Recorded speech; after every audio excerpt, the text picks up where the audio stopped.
আজি আমি ছাত্ৰ ছাত্ৰীসকলৰ ক্ষেত্ৰতে জানিব খুজিছোঁ যে সৰু ল'ৰা ছাত্ৰ ছাত্ৰীসকলে ৰং কৰোঁতে বা আঁকোতে কি ধৰণে আঁকিব, কি ধৰণে ৰং কৰিব তাৰ বিষয়ে আজি আলোচনা কৰিম। লগতে ৰং কৰি দেখুৱাম আৰু কিছু আঁকি দেখুৱাম। চাই থাকক ভিডিঅ'টি শেষলৈকে চাব।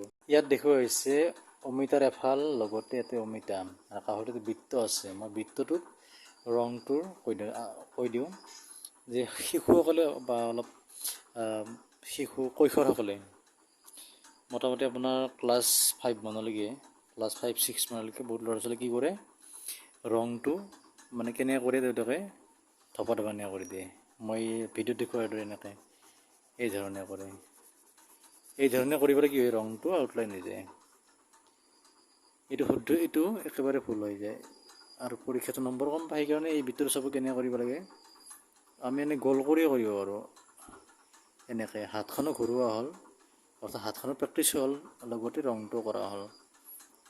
এই ধৰণে প্ৰেক্টিছ কৰিব পাৰোঁ।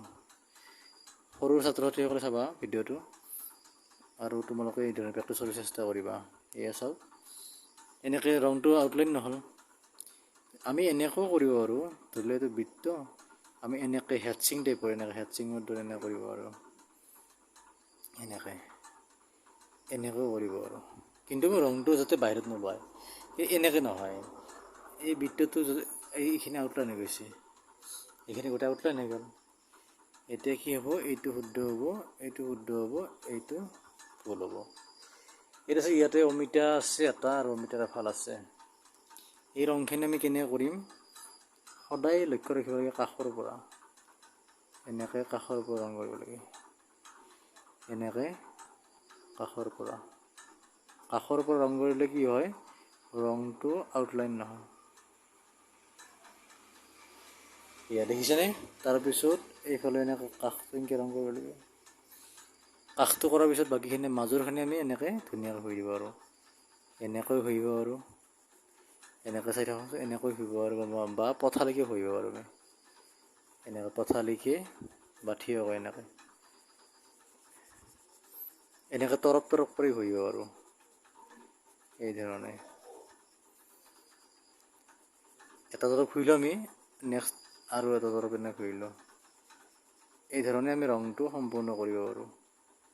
কিন্তু ৰংটো কৰোঁতে মই প্ৰথমতে ক'লোৱে যে যাতে ৰংটো বাহিৰত নোলায়, অৰ্থাৎ যিটো পেঞ্চিলেৰে অঁকা হয়, সেই পেঞ্চিলৰ অঁকাখিনিৰ বাহিৰত নোলায়, সেইটো সদায় লক্ষ্য ৰাখিব লাগে। লক্ষ্য ৰাখি ছবিসমূহত ৰং কৰিব লাগে বা আঁকিব লাগে। অঁকাটো কিছুমান নিয়ম আছে, মই আগৰ ভিডিঅ'ত কিছু কৈছোঁ, তথাপিও আজি কিছু কৈ দিছোঁ বাৰু। এয়া চাওক, এই ধৰণে যিখিনি বগা বগা হৈ আছে সেইখিনি আকৌ এনেকৈ ঘঁহিব লাগে। বা নতুবা আমি এনেকৈ কটন কাপোৰেৰে, মই আঙুলেৰে দিছোঁ বাৰু, যি নহওক কটন কাপোৰেৰে মুচি দিব পাৰি। বা কাণশালা, এই কাণ খজোৱা যিটো শলা সেই আছে, তোলা থাকে নহয় দুফালে, তাৰেও এনেকৈ ধুনীয়াকৈ ফিনিচিং কৰিব পাৰি। এয়া চাওক, অলপ পখৰা চিখৰা হৈ আছে, এইখিনি আৰু মিলাব লাগিব, ধুনীয়াকৈ মিলাব লাগিব। এনেকৈ এইটো হৈছে অমিতা। আমি এনেকৈ ৰং দি দিলোঁ, এইবিলাক ঘঁহি দিয়াৰ পিছত আকৌ ভাল লগা হ'ব। এইটো ব্লেণ্ডিং হৈ গ'ল। আমি এনেকৈ ধুনীয়াকৈ ঘঁহি দিলোঁ। এইটো সদায় মনত ৰাখিবা তোমালোকে। নেক্সট আমাৰ আহিল কি, এফাল অমিতা। আমি কেনেকৈ কৰিম, আমি ছাইডটো এনেকৈ আঁচডাল সেউজীয়া কৰি থৈ দিওঁ। এনেকৈ যিখিনি আঁকিছোঁ কাষখিনি ধুনীয়াকৈ এনেকৈ আমি সেউজীয়া কৰি দিম।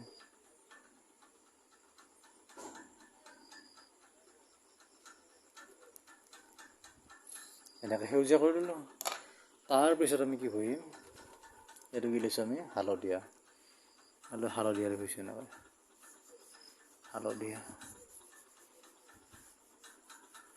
এনেকৈ আমি হালধীয়া কৰি দিছোঁ। এই আছে, এইটো পকা অমিতা আমি এইখিনি কি কৰিছোঁ, হালধীয়া কৰি দিছোঁ। চাই থাকক। ভাল লাগিল, লাইক, কমেণ্ট, শ্বেয়াৰ, ছাবস্ক্ৰাইব সকলোৱে কৰি দিবা। আৰু বহুত দিন ভিডিঅ' দিব পৰা তাৰ বাবে ক্ষমা কৰিব।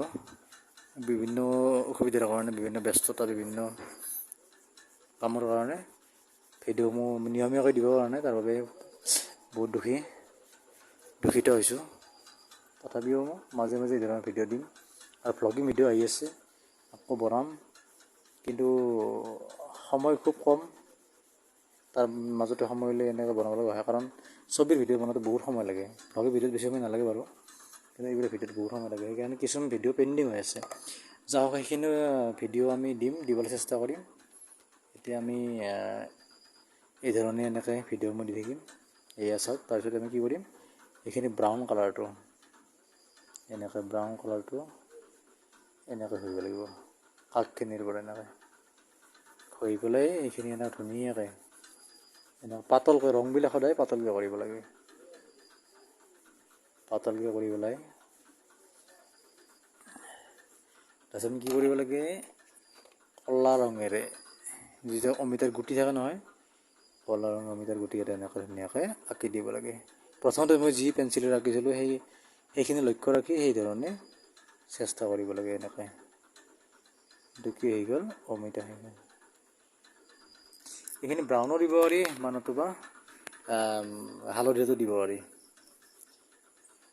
সৰু ল'ৰা ছোৱালীৰ কাৰণে বিশেষ কথা নাই বাৰু, ডাঙৰখিনি অলপমান যিহেতু তেওঁলোকে অলপ বেলেগ ধৰণে আঁকে, সৰু ল'ৰা ছোৱালীতকৈ তেওঁলোকৰ কথাটো বেলেগ হয়।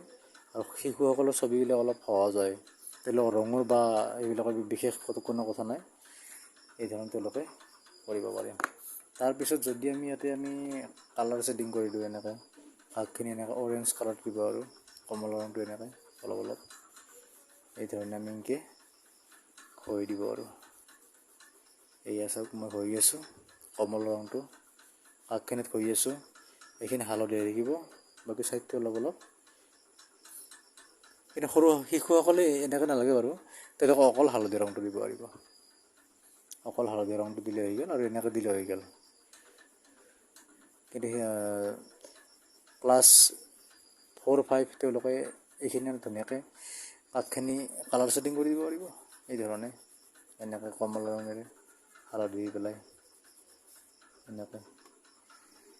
কিন্তু মোৰ তাত হৈ গ'ল, এইটো ফিনিচিং আছে বাৰু, কিন্তু মই অলপ ছাত্ৰ ছাত্ৰীৰ সুবিধাৰ কাৰণে মই আঁকি দেখুৱালোঁ। এইটো ফিনিচিং কৰিব লাগিব, আৰু ফিনিচিং কৰি আৰু ভাল হ'ব। এনেকৈ যদি আমি ব্লেণ্ডিং কৰি দিওঁ এনেকৈ, এয়া চাওক আৰু ভাল লগা হ'ব ধুনীয়াকৈ। ৰংটো যিয়ে নহওক, ৰংটো পেষ্টেল হওক বা প্লাষ্টিক ক্ৰেয়নছ হওক, যিকোনো ৰঙতে কথা নাই, কিন্তু ৰংবিলাক কেতিয়া ভাল লগা হয়, এনেকৈ ঘঁহি দিলে। এনেকৈ যদি আমি ঘঁহি দিওঁ, ধুনীয়া ফিনিচিং হয়। এনেকৈ ঘঁহি দিলে মজা লগা হয়। এয়া চাওক কি ধুনীয়া হৈ গ'ল। এই অমিতাটো ঘঁহি দিলোঁ, এইটো সেউজীয়া অমিতা, এইটো কেঁচা অমিতা, এইখিনি পকা অমিতা। এয়া চাওক হৈ গ'ল।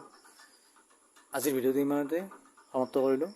ভাল লাগিল লাইক, কমেণ্ট, শ্বেয়াৰ, ছাবস্ক্ৰাইব সকলোখিনি কৰি দিব।